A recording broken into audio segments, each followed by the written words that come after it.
You're watching PEGRI TV, Rhode Island's public access channel.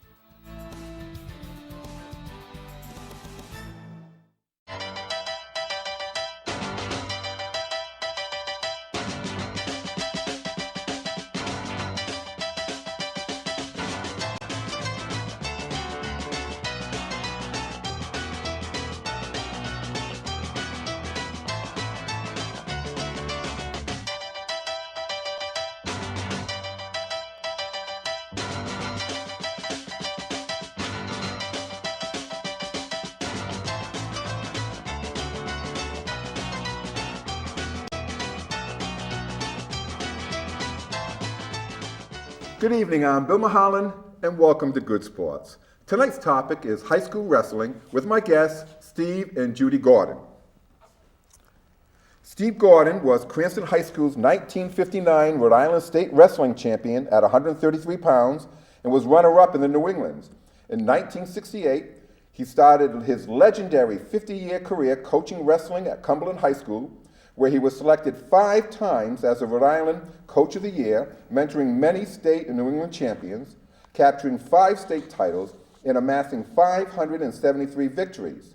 Steve is a member of the Rhode Island Wrestling Hall of Fame, Rhode Island Interscholastics Legend Hall of Fame, the New England Wrestling Hall of Fame, Cumberland High School Hall of Fame, and City of Cranston Hall of Fame. Judy Gordon, a Pawtucket native, began her wrestling career when she married Steve in 1966, and the two have been inseparable ever since. Judy worked at Miriam Hospital as a nurse and served as a de facto medical advisor for 20 years for the Cumberland High School wrestling teams and at all the state tournaments. Judy was the director of the Cumberland Invitational Wrestling Tournament for decades, Wrestling USA Magazine's 2011 Coach's Wife of the Year, and is a member of the Cumberland High School Hall of Fame and the Rhode Island Interscholastic Wrestling Hall of Fame. Welcome to Good Sports, Steve and Judy. Thank you. Thank you. Thank you. I'm looking forward to this show for a long time, Steve. Glad you and Judy could join me. So, Steve, you're the very first wrestler that we've ever had appear on Good Sports in our 32 years. So tell us about the genesis of why you chose wrestling. Well, I used to be a basketball player, believe it or not, at 5'7". So in junior high school, that was fine. Junior high was 7 to 9 in those days. And then when I moved up to the high school as a 10th grader, I went out for basketball and looked around, and there were all these big people. And I said, I don't think that my career is really headed in the right spot.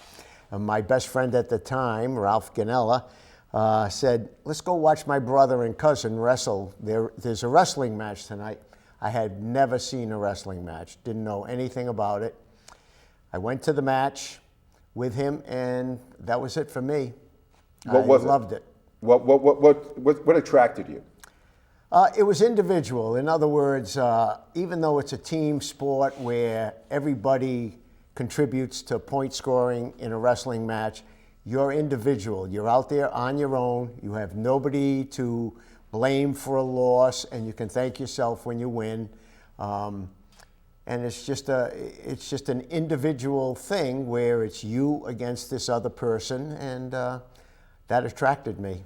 So your sophomore and junior seasons were learning for you. They were very, I went out for wrestling. Who was the coach at that point in time? It was Haig Vradian, who was my mentor. Legendary. And, he is legendary, the father of Rhode Island wrestling. He did so much to improve the sport in the state of Rhode Island and also in New England. But he was my coach, and I learned an awful lot from him. All right, and now your senior year starts. You've got 2 years underneath your belt under the legendary coach. So what are you thinking about at the start of your senior year? I'm thinking about winning every match. Okay. So tell us about that season. That season was a good season. It's funny. The one story I remember, I almost lost the match. I was undefeated that year, but I almost lost the match because I lost my temper on the mat. We were wrestling, and this wrestler from St. George, by the way, in those years, we wrestled prep schools as well because there weren't many public high schools that had it. Okay. And this wrestler, he knocked me into the stands after the whistle had blown. He just went roughing me up or throw me into the stands, and that kind of annoyed me a little bit. So we went back to the middle of the mat. I hit him with a double leg takedown, and I lifted him up. When you lift a person off their feet, you're responsible for their safe return to the mat. I didn't safely return him to the mat. Okay. And at that time, it was a 2-point penalty for slamming. I got the penalty. I ended up beating the kid by 1 point. So it was a pretty close match. He was tough. Now, he was a good kid. you went into the state final, which we have a photo of you in the state final. So talk about the state final. Well, I was supposed to wrestle this particular boy from East Providence back in the day at a dual meet. But that year I had impetigo in that particular match. And so when you have impetigo, a skin disease, they don't let you wrestle. You can't wrestle. It's very contagious. So I missed him at the match. And then the only time I did get to see him was in the finals of the state tournament. He was seeded first. I was seeded second. And we ended up meeting. And what happened? Well, I was fortunate enough to beat him 5-3 in the finals. It was a tough match. He was a tough kid, very, very strong, quick. But I guess I got the measure of the day. Now, so at that in 1959, we're talking 1959 now. So were there New Englands, because they're New Englands now, but were they then? There were New Englands then. We went on to the New Englands. Top 3 Rhode Island wrestlers get to go to the New Englands. And like I said, in those days, it was prep schools as well. So you could wrestle anybody. Phillips Academy, Choate Academy, Andover Academy. They were all in the New Englands, along with public schools that had wrestling. So it was pretty competitive in those days. Best of the best, really, is what it comes down to, right? Yeah, it was pretty tough. Okay. Even in the prep schools, because don't forget, some of those kids were 4-year seniors. In those days, it was 10, 11, 12, sure. And then they had a prep, another year. Yeah. So anyway, I ended up getting into the finals. And how many matches did you have to win to get there? 3. Okay. And then I got into the finals, and we were tied going into the last 15 seconds of the match. And I felt like I was more aggressive because he had a 4-1 lead. I came back on him, and but I did something pretty stupid that I would probably yell at my own wrestlers for. I attempted a takedown when I wasn't really prepared. I didn't have him set up. He spun behind me, got 2. I reversed him on the buzzer. The referee said time ran out before the reversal happened. I ended up losing the match. So second in New England, Yep. Never went over and saw a wrestling match until your sophomore year. That's an impressive start. So now with that, Steve, you matriculated to Springfield College in the fall of 1959, but wrestling did not work out as you planned. Talk about your college experience. Well, it was a great college experience, and I had another great coach. It was Doug Parker. He was on the National Rules Committee. He's a legend in college coaching. And he was great, and I learned a lot of wrestling from him, a lot of new technique, everything.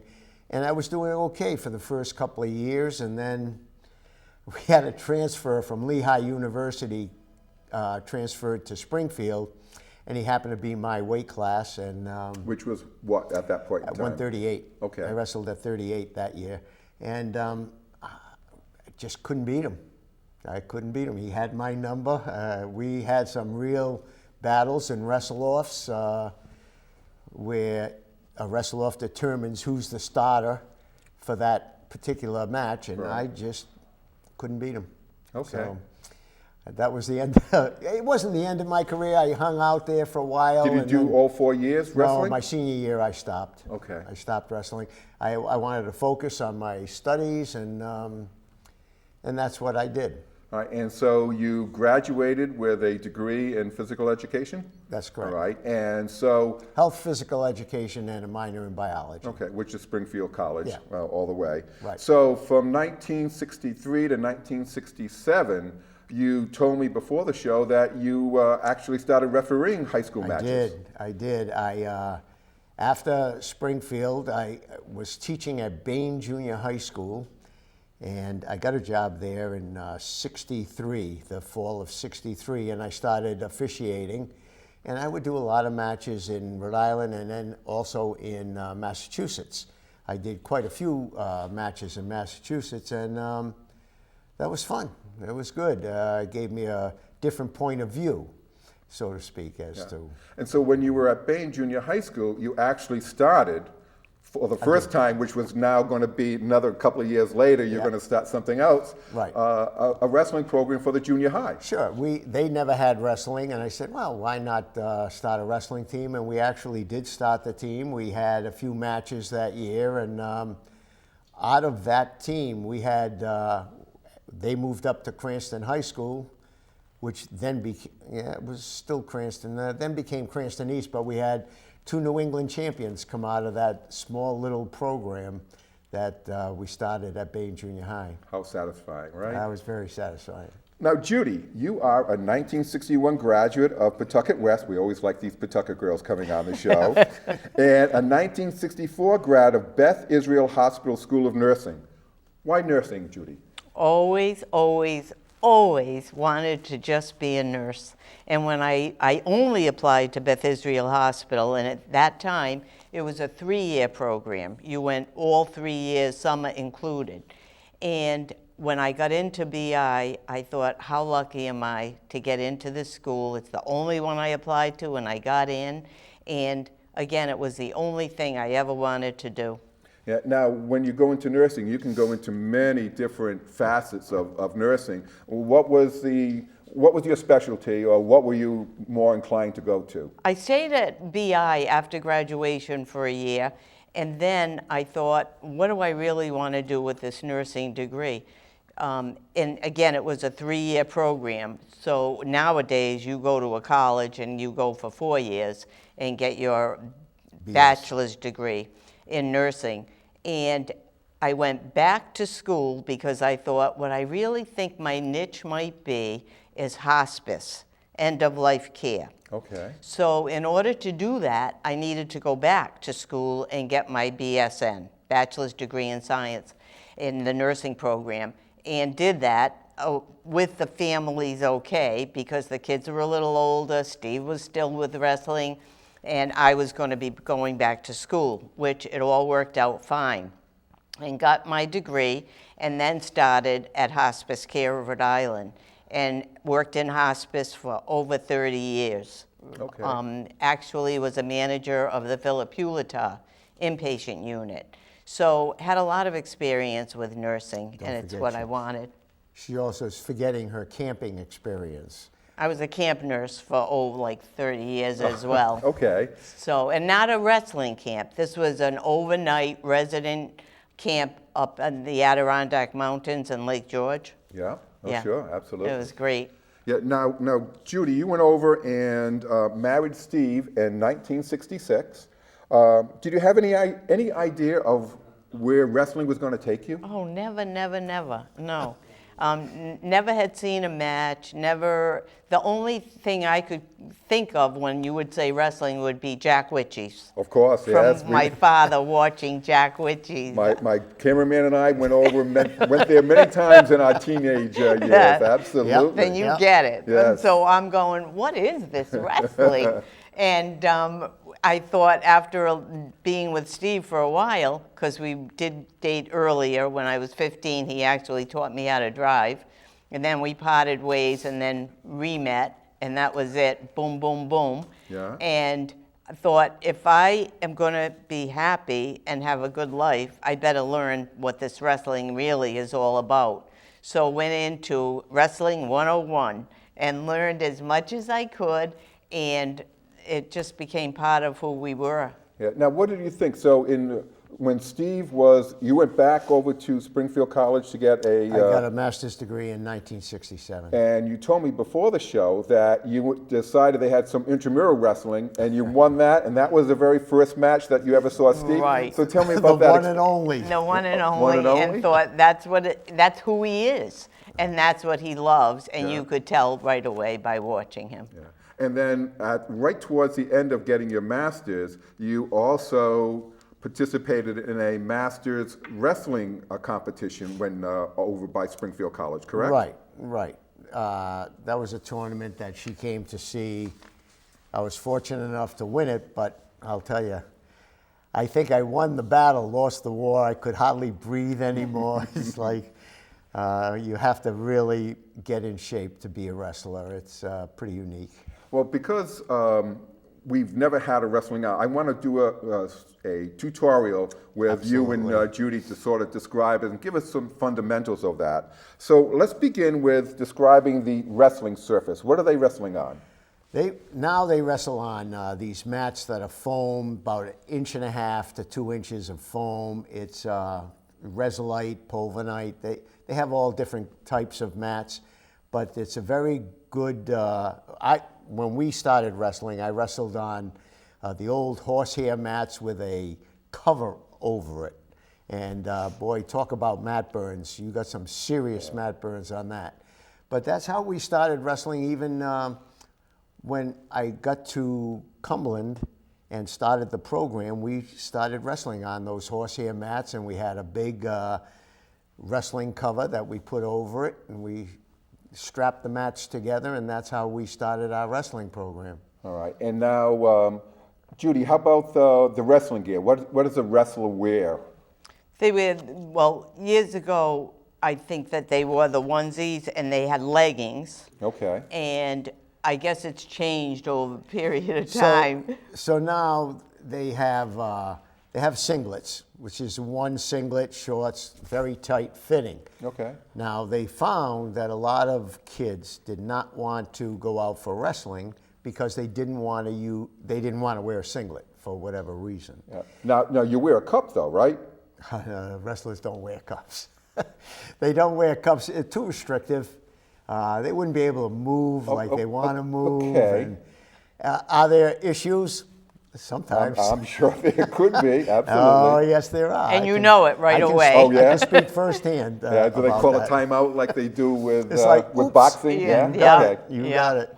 So, but now, in the new rules, you can wear like cage fighter shorts or shorts with a tight-fitting shirt, and much more appealing to kids that are a little embarrassed about their bodies or whatever. And How about headgear? Headgear, the only headgear you wear are ear guards and protect for cauliflower ear and stuff like that, and injuries. That's very important because you're not allowed to get on the mat without ear guards. Okay. We call it headgear, but they are really just ear guards. And if somebody had, let's say, a broken nose or something, or a cut on the eye, they do have face masks that attach to the headgear, which would protect the face. All right. So now explain a match and a weight class. Okay. So at this stage of the game, there's 14 weight classes, and they are separated evenly between 106 and 285 pounds. Now, back in the 70s, when we started wrestling, 67, 68, that heavyweight class was unlimited. And believe it or not, we had a wrestler that was 215 pounds and wrestled a boy from Johnston that was over 400 pounds. How did you make out? My guy won. Only because I said, you make sure when you land on the mat, you land on top of him.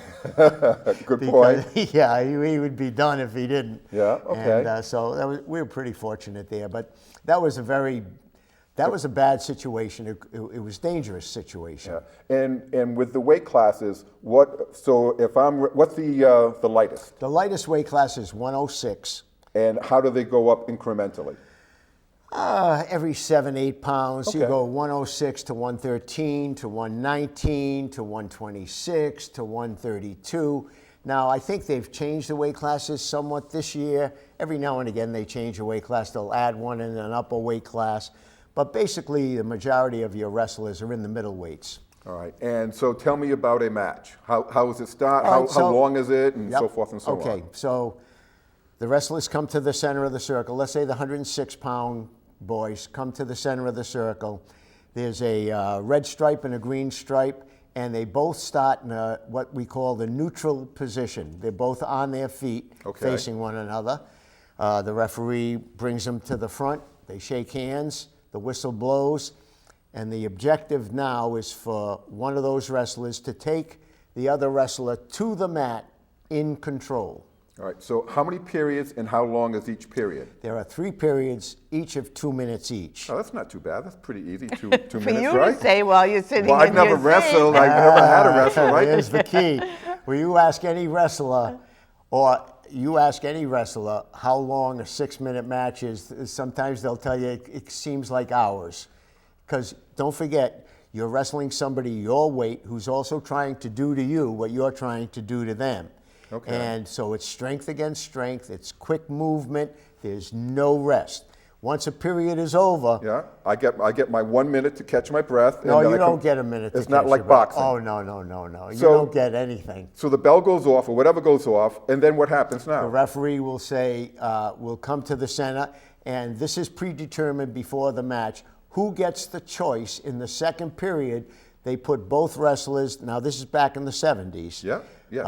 Both wrestlers are down on the mat. One is in we call that the referee's position.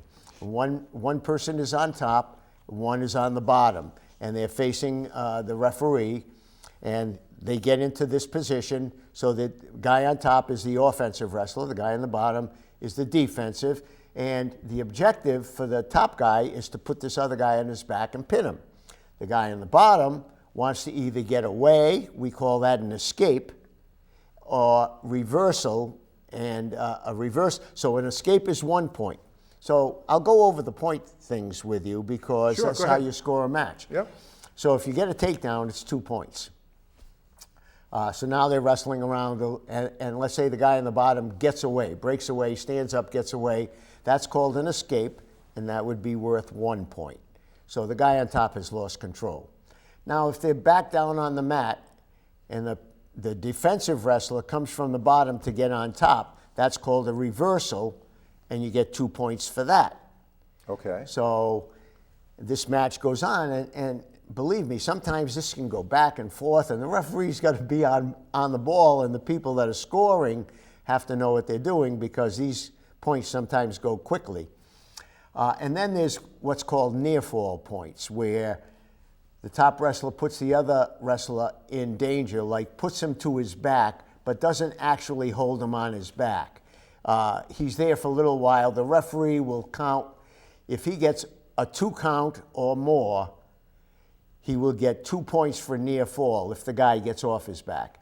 If he gets a 5 count while the wrestler is holding him there but is not pinning him, and then the guy gets off his back, or the girl now, it wasn't in those days, but Right. it is now, they would get 3 points for that. That's near fall points. So that's basically how you score a wrestling match. And so then it's a matter of whose technique is better, who can reverse better, who can, like if I'm on top of the guy, I have to control him. But nothing's subjective. Everything is objective there, right? Everything is objective. Okay. Yeah, everything is objective. We'll get to the referees in a little while, I guess. Okay. And so now with the victory, because I see wrestling scores there, and I can never figure out Okay. how they score them. So here's tell a me. score. Yeah. A regular decision is anywhere from 1 point to 7 points difference in score. So if I beat you 7-0, Yes. I get 3 team points. Okay. That's the minimum for a victory, correct? Right. Okay. If I beat you by a difference of 8 or more points, let's say I beat you 9-1 Yes. or 14-1, that's still a difference between 8 and 14 that points. range, yeah. In that range, that's called a major decision, and that's worth 4 points. Got it. Okay. If I beat you by a difference of 15 points, so let's say I beat you 15-0, then the match will automatically be stopped at that point, and that wrestler would be awarded a technical fall. That's a mercy rule, like they have in other sports, right? Basically, yes, Okay. and that's Got 5 it. points. All right. And then if I pin you, put you on your back, the referee counts 2, hits the mat, that's worth 6 points. So there's 14 weight classes, and you get 6 points for a pin or a forfeit. During your 50 years, did you ever have an 84-0 score? Because that would be everyone pinning or forfeiting a... Yeah, no. No? Never? No. Close, right? Yeah, We've shutouts. been close. We've shut out teams, and I might say, I hate to say it, but we have been shut out ourselves. I mean, that happens. A Steve not a Gordon team got shut out? Yeah, Hard to believe. Don't mention that too much, It is, all right? Judy, I agree with you wholeheartedly. Doesn't but- happen too much, but, well, one team, Coventry High School shut us out. That was a mistake. But we went out to Chicago, and they had a tournament of champions, and they had just come off a phenomenal year, 79. We won a state championship, and my team was really loaded, or so I thought. And Rhode Island loaded. Rhode Island. Exactly. That's the key. And we went out to Ohio, and we wrestled against a Pennsylvania team, a Maryland team, St. Joseph, Maryland, Bethlehem Catholic of Pennsylvania, and St. Ed's of Ohio. We scored. I didn't think we'd beat any of these teams, but I wanted the experience. Sure. And we scored against Maryland and Pennsylvania, but the Ohio team shut us out. Okay. I mean, it wasn't an 84-0. We had some close matches in there, but they Talk did shut us out. about pinning combinations. Okay, pinning combinations are something that you use to get the person that you're controlling on his back. So there's a half Nelson. That's your most common one. And what does that look like? Well, it's keep one-on-one, you stick under the arm over the head, and you try to crank You've got a them photo over. coming up of that. Okay. Yeah. And we have cradles where you lock the leg, you lock the head, and you take somebody over with a cradle. There's double arm bars. There's all kinds of things. There's guillotines. There's split scissors. Wrestling is a very technical sport. Now, a lot of people think they can go in their backyard and go wrestle somebody and think that that doesn't happen. No. Against a real wrestler, you're at a disadvantage if you don't know what you're doing. All right. How about what is riding? I've heard that expression before. So when you're riding a guy in a match, usually that guy is on the bottom. You've started in the referee's position in the second or third period. Now again, we're talking in the 70s where they didn't have choice of neutral. And so you're trying to control this wrestler. Now you're always not going to be able to turn this guy over or this girl over. He's going to work hard. He's going to be standing up. You're going to have to learn how to pick him up, return him back to the mat, and then control his arms or pick up an ankle and what we call riding him. So you're on him, you're riding him, and then once you can control him with whatever it is, maybe a wrist ride or something, then you look to secure your pinning combinations. Okay. And then it The goes on cradles, from the there. half Nelsons, the stuff like that. So, Steve, it is now the fall of 1968, okay? And you begin teaching physical education and coaching wrestling at Cumberland High School, starting the wrestling program. Tell us about Bob Condon. Well, without Bob Condon, we never would have had a program. I actually went there in 1967 to interview for a job with my wife. Okay. And And I think the only reason that he got the job was because of his wife. Because I don't even know why I went on the interview, but we talked to Bob Condon and Who was Bob Condon at he was that the time? superintendent. Of Cumberland? Yep. Okay, got it. And Cool. it was everything was going really good, and we had a good feeling. We could tell it was sounding really good. And then we shook hands and thanked him for meeting with us. And I opened the door, and there I am in the closet. And Steve and Bob Condon hysterical laughing. Me, I said, maybe if I close the door, maybe everybody will go away, 'cause that's it. And after they stopped laughing, we left there, and I said, that's why you're going to get the job. yeah, Bob, when I interviewed for the job, when he was principal of Cumberland a couple of years before, he was in charge of the wrestling program in the state, and Cumberland never had a wrestling team. And so it was kind of funny, and I said, well, I'm going to apply for a job in Cumberland, and maybe they'll allow me to start a wrestling team. And Bob Condon said, listen, you stay here, work a year, and then I'll let you start the team in the following year. Which And is it worked what from happened. there. It worked out. So what was your first coaching mistake? Well, I had a few of them, but one of them, we're at a JV state tournament. So that first year, I had my team. I didn't go into the league. I stayed as a JV program because a lot of these kids never saw a wrestling mat. They didn't even know what a mat was.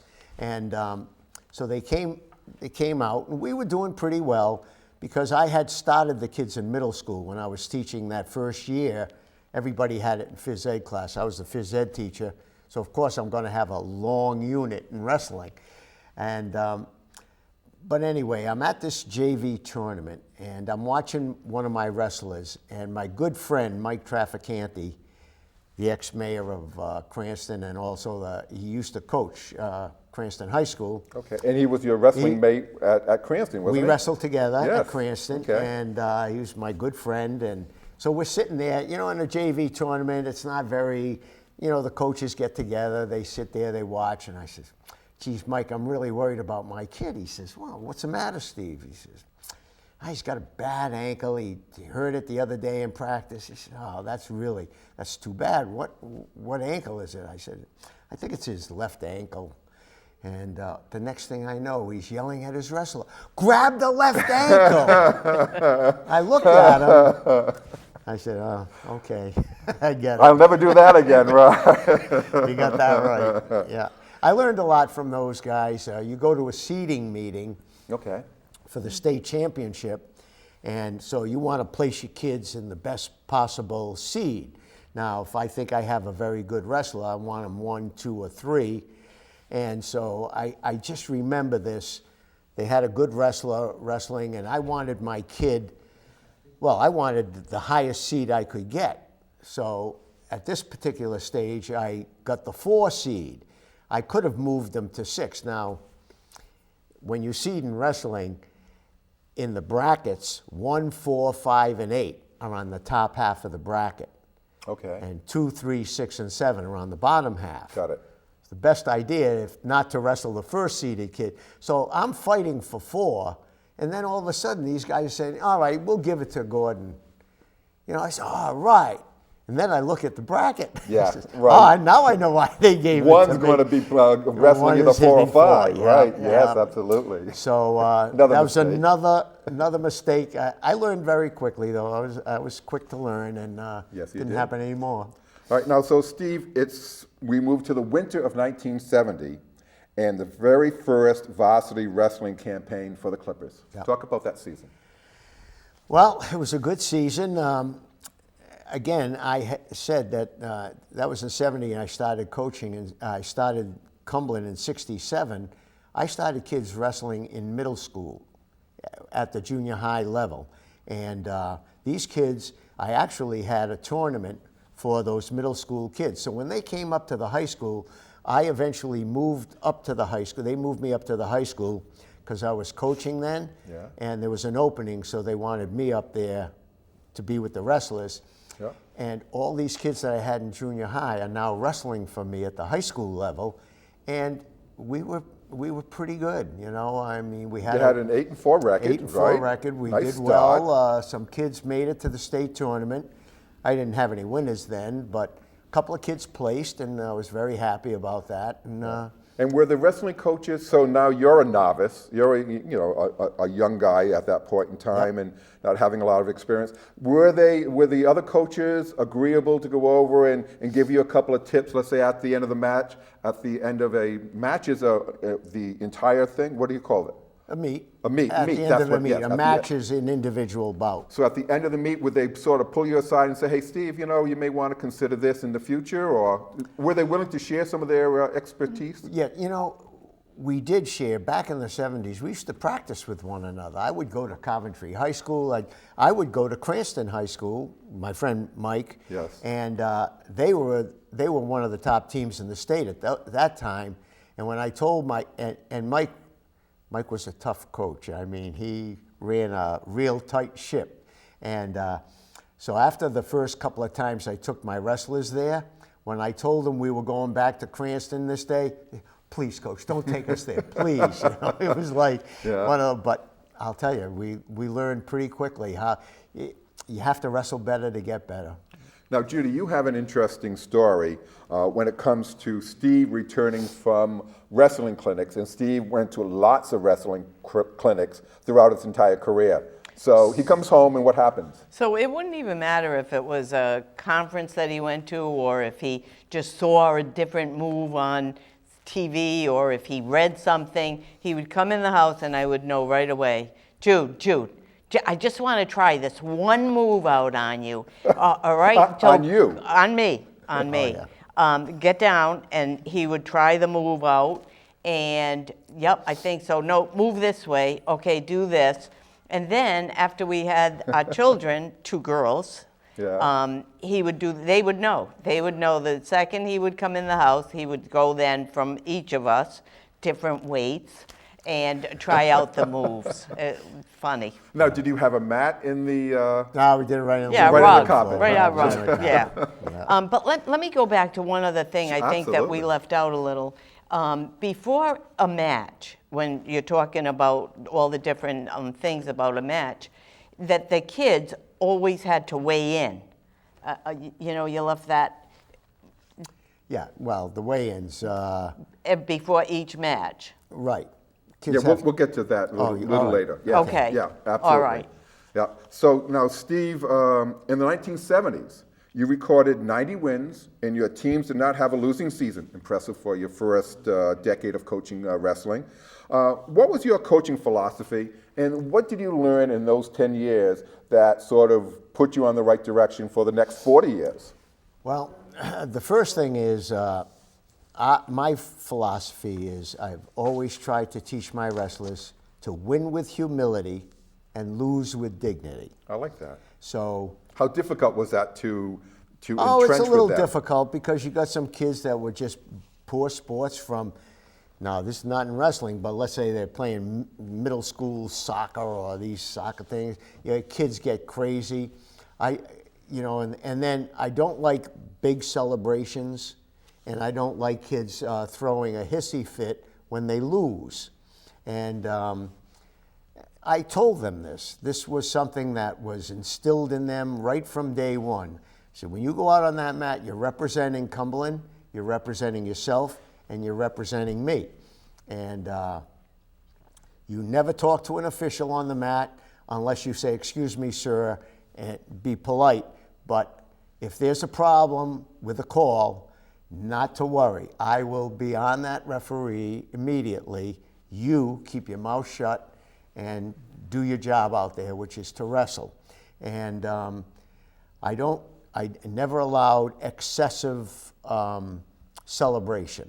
I always just, this is your job, this is what you do.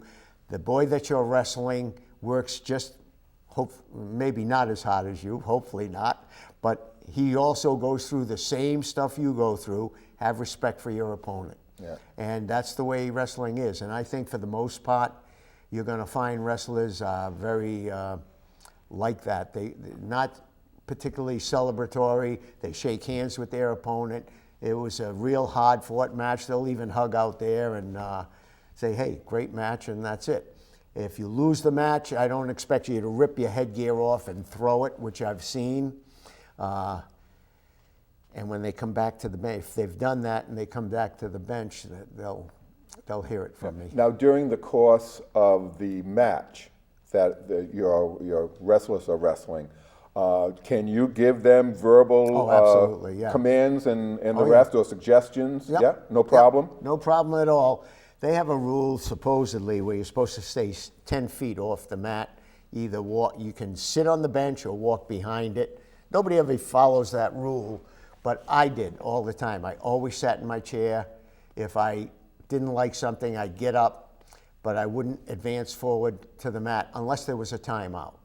And that's in the rule book. And I studied that rule book, and every single year for 50 years when the rule book came, I read the rule book over.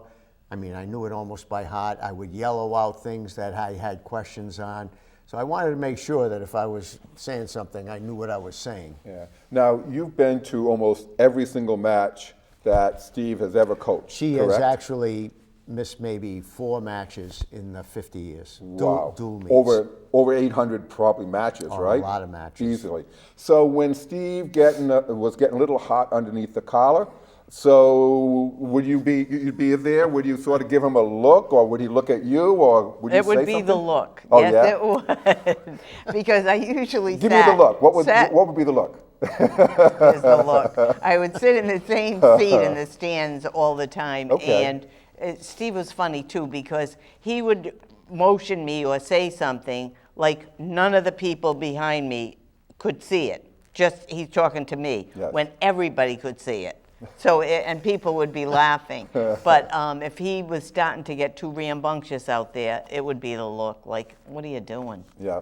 Okay. Yeah. That which kept him in line, right? And Hope- did that help most you of the also, time. Steve? Yeah. Give you a little bit Usually it perspective? did. Yeah. Yeah. Yep. Yeah. Okay. All right. And then also when you're sitting, you had 2 daughters, you said, and they actually became managers of the team. Yeah. So I didn't know they were female were wrestling managers. I'm sorry. Well, we tried at Cumberland. So when I started this team, nobody knew anything about Cumberland. I had a boy once say to me, we were getting ready. We were in the locker room. We're getting ready. Everybody's getting ready. They're getting psyched for this match. And the kid comes up to me and says, "Hey, coach." I says, "Yeah, what do you want, Ron?" He says, "Do you realize that I have never even seen a wrestling match and I'm starting tonight?" Mm-hmm. And this poor kid was scared to death. But, we went out there and did our thing. It was pretty funny. Good. It was good. Now, Steve, your first accomplished wrestler at Cumberland High School was Mike Kelly, followed by 2-time All-State and New England champion Scott Slight.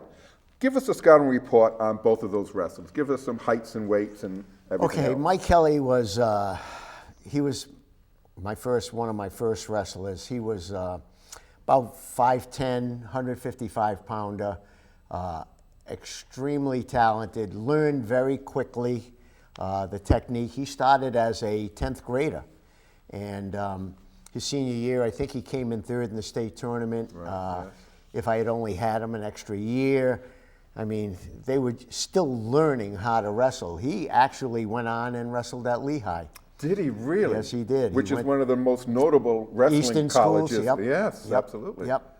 And, he wasn't the best wrestler there, but he worked at it, and he became very accomplished. And so he set the standard. Now, He did. Now the next one coming up was one of your great ones, He was, Scott Slight. yeah, he was quite an individual. How big? Long hair. He was 138 pounds his How tall? junior year. Yeah. He was my size, 5'7". Okay.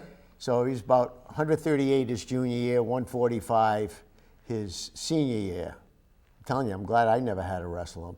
But I wrestled him in practice a lot. The kid was brutal. Yeah. But I remember the first match in his junior year, we wrestled Warwick Vets, and he got beat. It was a close match. He walked off the mat, and he said to me, "I am never losing again." Did he lose with dignity? He did. He was Okay. not happy. Right. But he came off and he says, "I am never losing again." And He never did. wow. He just. What did he have? What was that one thing that made him such a champion? He was a headlocker. He could headlock you, which is a move in wrestling. Everybody in the backyard knows a headlock, but in wrestling you have to include an arm Okay. in it so that you don't choke off the guy. And he was so good at it. His strength was incredible, but he was so fast, and that you just couldn't get away from him. And he developed that headlock. In 2 New England championships, he only went the entire distance once, and he beat the kid 22-5. Wow. And So they that's actually before- stopped it, right? No, they didn't. That's before they had a The mercy technical rule? fall, right? Okay. So they just let it go. This poor kid was dying out there. And the only reason he got 5 points is Scott let him up so he could headlock him again. The other 5 bouts that he had in the New Englands, he pinned everybody in the first or second period. Now, Steve and Judy, what impact did the 5 Sharlin brothers have on the Cumberland High School wrestling program? Well, I think that it would have been funny at that time to not have a Sharlin on the team. It was like, that's just what it was. There was always a Sharlin on the team. And incredible family, incredible boys. And They were good yeah. kids. There were 5 Sharlin brothers. So the first one, Jimmy, wrestled on my first or second team, I think. Yeah. And he was quite good. And he ended up second in the state, went to the New Englands, didn't do much. He got beaten in the New Englands, but... how big and how much? He was a 119-pounder when he was a senior. He's about my size, you know, and... So 5'7", 119 pounds, that's really thin, right? Oh, yeah, he was thin. He was okay. skinny. And I'll tell you what, some of the toughest wrestlers are the tall, thin kids. They are just too... All arms and legs? All arms and legs. Yeah. They're all over you. They have, and if they're technically good, boy, you have your hands full with those guys. And we'll go on to the other ones. Just a quick question. So does each wrestler have a favorite move? Like you said, Scott Slight was the headlock. Headlocker. Do each of them say, well, this is the one I'm the best at? Yeah, most wrestlers will have go-to moves. Like they'll have a go-to takedown, their best takedown, or their best pinning combination. In Cumberland, if you wrestled Cumberland High School, everybody in the state knew that we were going to cradle you. Okay. We developed that cradles. Was Gordon's wrestlers. Cumberland wrestling were known for cradles. Okay. Far side, near side, you name it, we hit it. And they knew it was coming. Oh, they knew it was coming. But they couldn't stop it anyways, for the most part. We hope most of them didn't. Okay, and so now the next one, so Jim was the first to Jim was the first. to come He was across. second in the state. And next was Jeff. The next was Jeff. Which was a big-time boy. Oh, he was big time. He was a 2-time state champion. He got upset. He was in, well, he started at 119, 126, and then went up to 132. Okay. And the 2-time state champ his junior and senior year. He was outstanding, outstanding. He was supposed to win the New England championship. He got upset in the semifinals. He got so mad that after the season was over, he grabbed one of my other wrestlers and they drove to Pennsylvania and wrestled in the Wilkesboro Open. Wilkesboro University. And Pennsylvania is a hotbed It of is wrestling, the right? hotbed in the country. Okay, yeah. And they went to that tournament. He ended up winning the tournament. No way. He was so mad that he lost it in the New Englands that he went and he won that tournament. So when he came home, He called me from Pennsylvania. From there, I right. said, where are you? He says, oh, I'm in Pennsylvania with Joe. You know? Yeah. I said, you guys are nuts. Anyway, he came home, showed me the trophy. Wow. Yeah, it was good. And then we go on to the next Sharlin brother. So Jeff was really, really good. He ended up his wrestling at the University of Wisconsin. He started Big Ten. Yeah, he was big time. Okay. He was big time. And then Billy Sharlin was the next Sharlin boy. He was a good wrestler. He was also, they were all around the same weight, Were they? 38s, middleweights. Okay, You know? all the same height too? Basically, yeah. Okay, Yep. 5'5" to 5'8" or something Yep, like that? Okay. somewhere like that, yep. Sure, so tell me about Billy. Billy was a good wrestler, solid, wasn't a state champion. He was third in the states his senior year.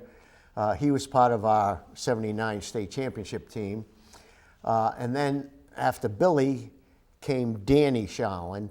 Now, Danny was probably my most prolific wrestler. That name rings a bell, where he was just dominant. He was Outstanding. From day one? Before day one. He had all these brothers, you know. Good point. And they worked him at home. He was outstanding. Three-time state New England champion. And New England champion. And they all wrestled as freshmen too? Was there a freshman at that point Yeah, in time? Danny came in second in the freshman when he was a freshman. I think he should have won that tournament, but what was his biggest attribute? In the third period, when everybody else was tired, he was just getting started. Okay. He had a gas tank that never emptied. Just an animal? Never, ever. And he was so smooth. Actually, we were in an all-star match, and I had to pull him from the all-stars because he ended up with 7 stitches on his foot. We were doing. He was fooling around in the swimming pool. He hit his foot. Yeah. So he had stitches. People were mad at me because I pulled him out of the tournament because they came there to watch him wrestle. Oh, He that was so good. oh, he's slick. Yeah. Very, And the very fifth, slick. Charlene, which was when? Well, give me from a time frame from what year to the very last one, Well, which the last is David. one was in the 80s. That was probably 85, 84, 85. Yeah, and Jim started in when? 68, Yeah. 68, 69. Wow. So as you said, Judy, there was a Charlene all the way Always. through. Oh, we had Always. Shallons forever. Yeah. And then actually we had a nephew, this kid Brian Therian, who I don't think you have him, but he was also a Shaolin boy. His sister was a Shaolin. Okay. And he was the state champion as well. All right, and so tell me about David. David was a good wrestler, just like Billy. Very Okay. solid, good wrestler, third in the state. Never broke through into the championship. Now, Steve, your first state champion crown came in 1979 Yep. without a state champion. Without a state champion. Talk about the season. In those years, well, that season was a very, very interesting season. We had some very good wrestlers on that team. Danny Shallon, Billy Shallon, they were both on it. And I had a lot of really, really tough physical kids. That year they had sectionals. And in the sectionals, they called it the Metropolitan and Suburban. We were in the Met League then. We had moved up to the top league. And in that section, we had won the section. That year, we had 3 champions. Go to the state tournament the next week, all those 3 guys that wrestled those kids all lost to the same kid in the state tournament. However, the rest of my team all placed 3rd or 4th. So I had seconds, thirds, and fourths. And with wrestling matches, if you lose early on, You go to you can console. actually finish, what, third? Third. Yeah? So in scoring, it's a different type of scoring in tournaments where you advance. So if you advance in the championship bracket, you get 2 points for a win. And then if you advance in the consolation bracket, you only get 1 point for a win, but you still get bonus points. So that's the way it goes. All right, we're running a little short on Okay, time, go. but Judy, so with your nursing background, you were the medical advisor at the Cumberland High School wrestling matches in the state tournaments in the 1970s. Tell our Good Sports audience about the matches and what other roles you had with the Clippers, which if you made the Rhode Island Wrestling Hall of Fame and the Cumberland Hall of Fame, they had to be, tantamount. So with my camp nursing background, I would have seen everything possible at camp in over 30 years. And at wrestling, in the matches, it would be, I would never go down to the mat unless Steve would call me down, because I would never want to interfere. But I would see everything from a bloody nose to a sprain to actually doing CPR in the stands. We were at Barrington High School watching the freshman state tournament, and my guys had all finished, so we were leaving, and a couple of fans came running out looking for her. I said, "Judy, there's somebody that collapsed in the bleachers." And we ran up to the bleachers, and Judy and another guy did CPR on this guy, brought him back, got him into the ambulance, and brought him to the hospital. It Yeah. was pretty exciting, not exciting. I mean, it was dangerous type situation. Yeah. The guy was watching his son wrestle. Now, you had talked about one of the important things as far as when they were wrestling the referees was scoring.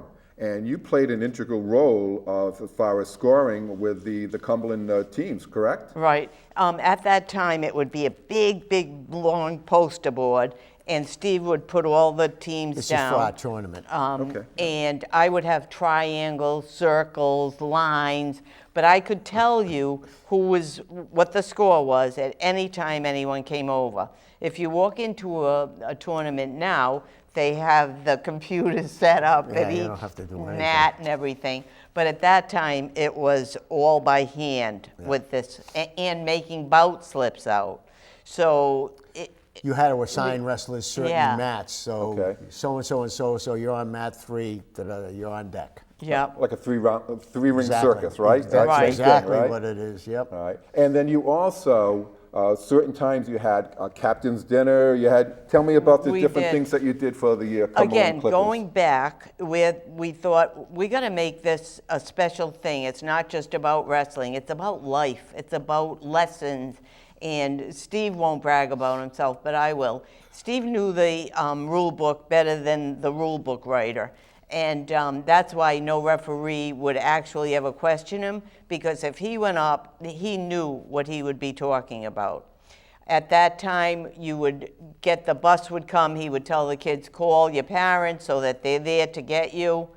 No, they wouldn't. Also the dinners, the Yep. captain's dinner. And so we would be waiting for the kids' parents to come to pick them up, all these things. Then we did a captain's dinner.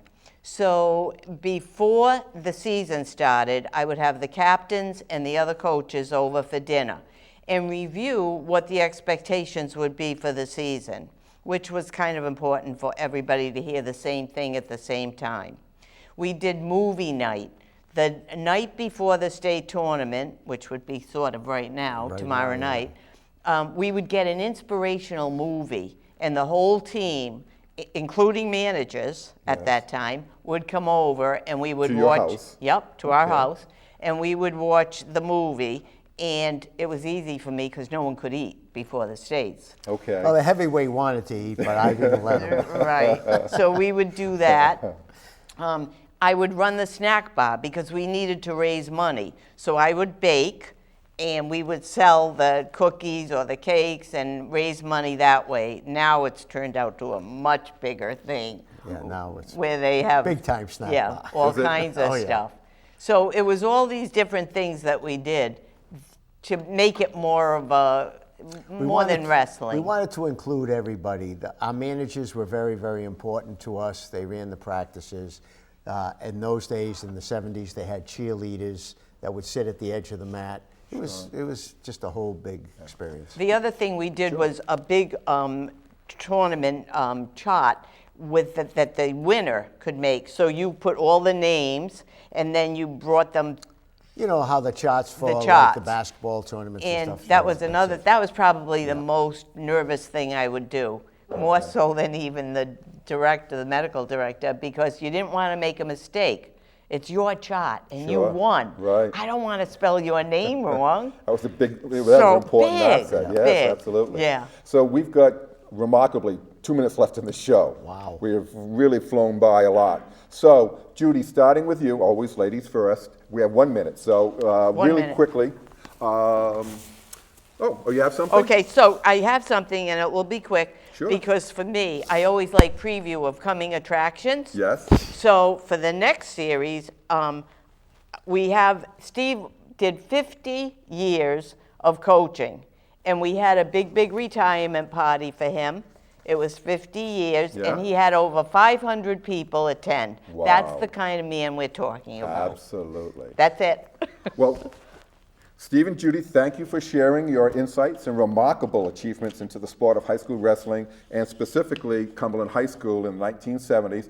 So there's still 40 years of Cumberland wrestling glory to. Can you come back during the summer months? Could we come back tomorrow? No, absolutely. We would love to have you back. Great. Well, great job. I appreciate everything you coming on the show, and we look forward to you during the summer months. Thanks a lot, Bill. You're very I appreciate welcome. it. Thank you. Thank you. I'm Bill Mulholland for Good Sports. Good night.